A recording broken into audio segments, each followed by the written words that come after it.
Photo, USA Today Sports. Josh McDaniels hasn't been seen at all this offseason as the offensive coordinator. Didn't attend the NFL Combine and has been under the radar on the pro day circuit. While we haven't seen him, we're now starting to hear from the 41-year-old for the first time since forging the Indianapolis Colts head coaching job at the 11th hour to remain in Foxborough.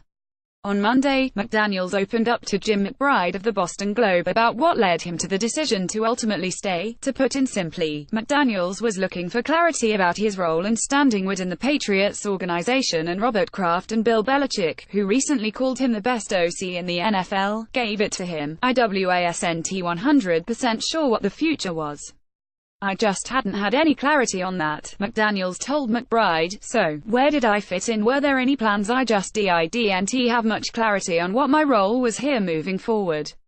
After heading into Gillette Stadium on the Tuesday after New England's loss in Super Bowl 52, ready to say his goodbyes with the Colts job already announced, Kraft and Belichick confronted him and made a last-ditch effort to keep him in town. Once I heard from Robert and Bill on the Tuesday, it just gave me reason to pause and consider this whole situation, he said, because Inc. wasn't put to paper in Indy. McDaniels was able to pause and in the end couldn't pass up the opportunity to stick with the Patriots, now equipped with a clearer vision for the future. The opportunity to stay here and work for who I think is the greatest owner in sports and the best head football coach in the history of our game, to work with the best quarterback that has ever played.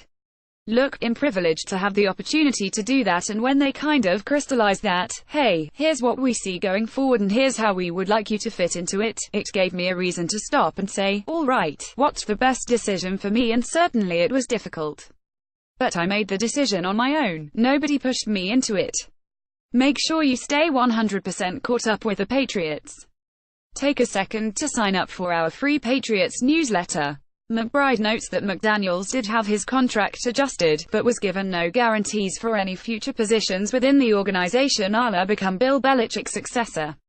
That said, McDaniels did say he wants to be a head coach in the NFL again someday. He also shut down the notion that it was his family tugging him to stay in New England, as he said they were ready and willing to head to Indianapolis. As for the side of the coin, McDaniels called Colts GM Chris Ballard a complete professional about the entire situation, along with the assistant coaches he left in Indy after verbally agreeing to the deal. He called this decision one of the more difficult ones of his professional career, but one he had to make. I just felt like, once I knew the whole picture and I had the opportunity to make a decision, it was tough, but I feel like I made the right one.